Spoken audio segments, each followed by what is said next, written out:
High, hello.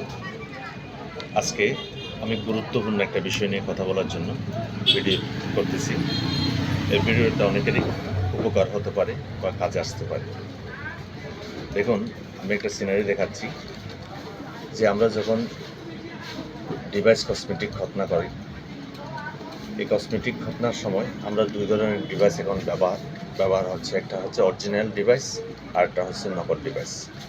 আমি একটু সহজ করে অরিজিনাল ডিভাইস চেনার একটা উপায় আর একটা বিষয় নিয়ে কথা বলবো। সেটা হচ্ছে ডিভাইসটা কীভাবে খতনার পরে 2 থেকে 3 দিন পরে খুলতে হয়, 3 থেকে 4 দিন পরে খুলতে হয়, সেই বিষয়ে কখন খুলতে হবে, আপনারা নিজেরাও সহজে খুলতে পারবেন বা ওপেন করতে পারবেন ডিভাইসটা, এই বিষয়ে একটু গুরুত্বপূর্ণ কথা বলবো।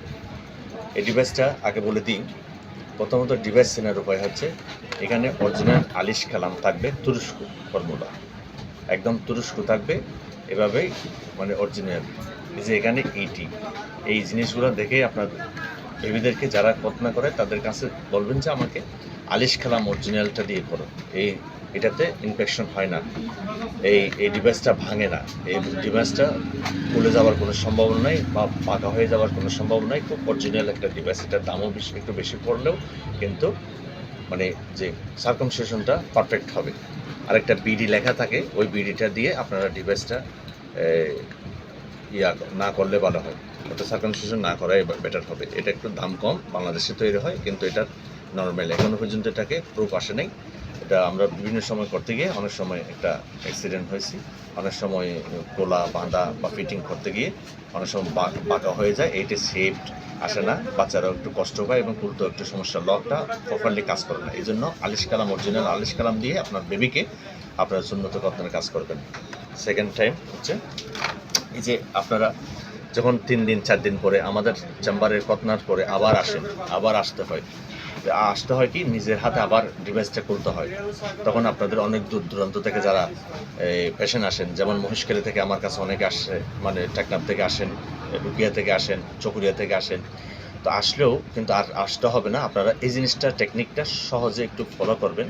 সেটা হচ্ছে এই ডিভাইসটা জাস্ট ফর আপনারা দেখছেন, যারা বাচ্চাদেরকে খতনা করেছেন আমার থেকে দেখেছেন, এই ডিভাইসটা যখন এই পেনিসের ভিতরে এরকম করে থাকে, এইভাবে ঝুলে থাকে, তখন এখানে একটা লক, এখানে একটা লক থাকে, এখানে একটা লক, উপরে একটা লক, এখানে একটা লক আছে।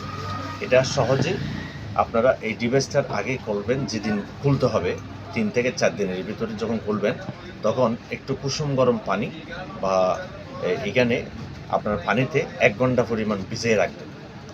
তার অর্থাৎ একটা পাত্র নিয়ে পাত্রের উপর পানি দিয়ে যখন বাচ্চাদেরকে একটু ভিজিয়ে রাখবেন, ওই তার নুনো বলেন, তার পেনিসটা যখন ভিজে রাখবেন, তখন এটা আটা এখানে লেগে যাওয়ার, যে চর্বিটা লেগে গেছে চামড়ার সাথে, এই ডিভাইসের এই যে প্লাস্টিকের অংশের সাথে যখন লেগে যায়, ওটা ছুটে যাবে, এটা একদম ক্লিয়ার হয়ে ছুটে যাবে। 1 ঘন্টা পরিমাণ একটু ভিজিয়ে রাখবেন, ভিজে রাখলে জিনিসটা নরম হয়ে যাবে, ইজিলি চলে আসবে।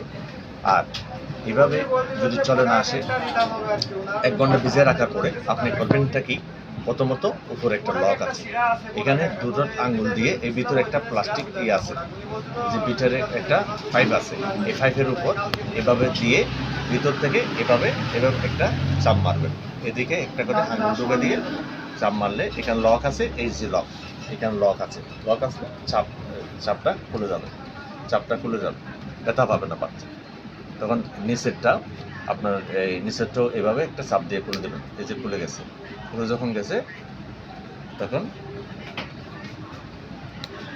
এই যে খুলে গেছে, একটু চাপ দিলে হয়ে যাবে, একটু হালকা এটা ধরে, কিন্তু পেনিস সহ না, এটা একটু ওইদিকে পিছনে চিবি ধরে এইদিকে চাপ দেওয়ার পরে এটা ইজিলি খুলে যাবে, ইজিলি খুলে গিয়ে এটা বের করে ফেলতে পারবে।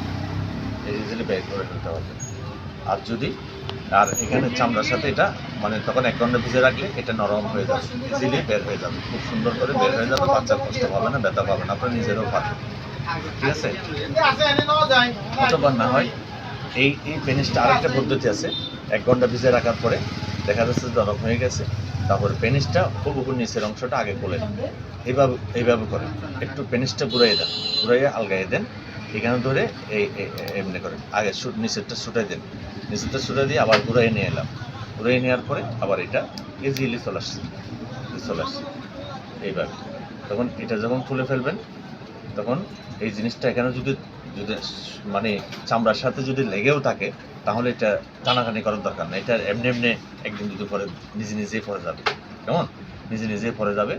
তারপর আর না হয় এমনি করে আস্তে করে চামড়াটা এরকম একটু ধরে এমনি টান দিয়ে নিয়ে ফেলবেন, তাহলে আপনার বেবির আর কোনো কষ্ট হবে না। একটু ভালো করে ব্যাকটেরিয়ান দিয়ে ওয়াশ করে ফেলবেন, ব্যাকটেরিয়ান দিয়ে মুছে দেবেন, একটু ছাপ দিবেন উপরে নিচে, একটু কিছুক্ষণ পরে বাচ্চাকে ব্যাকটেরিয়ান দিচ্ছি একটা ভালো একটা পরিষ্কার টিস্যু নিয়ে চাপ দিয়ে যদি কোথাও একটু ইয়ে থাকে রিংটা একটু যেন ভেঙে যায়, রিংটা যত দ্রুত ভেঙে যাবে। আর কটনার পরে আরেকটা জিনিস সতর্ক করতে চাচ্ছি, কটনা করার পরে একদিন পর থেকে সবসময় পানি ডেলি 2 বার 1 বার পানি দিবেন, ওই কটনার জায়গার মধ্যে পানি দিবেন। তার অর্থ কি চামড়ার সাথে যেন এটা আটকে না যায়, তখন খুলতে ইজি, একদম বাচ্চা বুঝতেও পারবে না। ঠিক আছে, যারা আমার কাছে কটনা করতে চান, আর এটাও বলে দিচ্ছি আপনারা না পারলে আমার কাছে সরাসরি চলে আসেন, কোনো এইটার জন্য আলাদা কোনো ফি নেই না, আমি যত্ন সহকারে সেটা খুলে দেব এবং আপনাদেরকে দেখিয়ে দেবো আর কি। না ওটার জন্য বলা, যেটা আপনারা বাসায় ট্রাই করতে পারেন। আর তাছাড়া আমার হোয়াটসঅ্যাপ নাম্বার আছে, আমার হোয়াটসঅ্যাপ নাম্বারেও আপনারা ভিডিও কলের মাধ্যমে আমি আপনাদেরকে সহযোগিতা করতে পারবো কীভাবে ওপেন খোলা যায়, সহজে খোলা যায়। তা আপনারা আমার ভিডিওটা ফলো করবেন, কীভাবে যে ওপেন করার কৌশলটা আমি দেখাই দিলাম।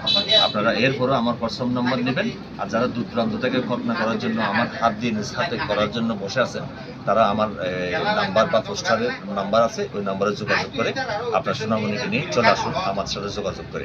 কম প্রাইসে, সীমিত প্রাইসের মধ্যে একদম খুব নির্ভুলভাবে আপনার নিখুঁতভাবে আপনার বাচ্চাকে রক্তবিহীন এবং ব্যথামুক্ত আমি ডিভাইস কসমেটিক কল্পনা করতে পারবো।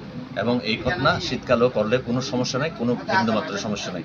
আর ডিভাইসটা খুলতেও কোনো কষ্ট হয় না, কিছু হয় না, কারণ সেলাই করলে একটা সেলাই খুলতে যে কষ্ট পরিমাণ হয় তার সমপরিমাণে হিসাব করলে শতকরা 10% কষ্ট এই ডিভাইস খোলার সময় হয় না।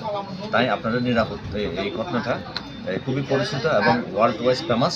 এই ঘটনা করার জন্য আমি বিভিন্ন উচ্চতর ট্রেনিং প্রাপ্ত এবং দীর্ঘ 5 বছর পর্যন্ত আমি এই ম্যানুয়াল থেকে শুরু করে এই ডিভাইস কসমেটিক ঘটনা করে আসতেছি। আপনারা আমার পোস্টারটা একটু ফলো করলে বুঝতে পারবেন, বিস্তারিত নাম্বার আছে, এটা হোয়াটসঅ্যাপ নাম্বার আছে।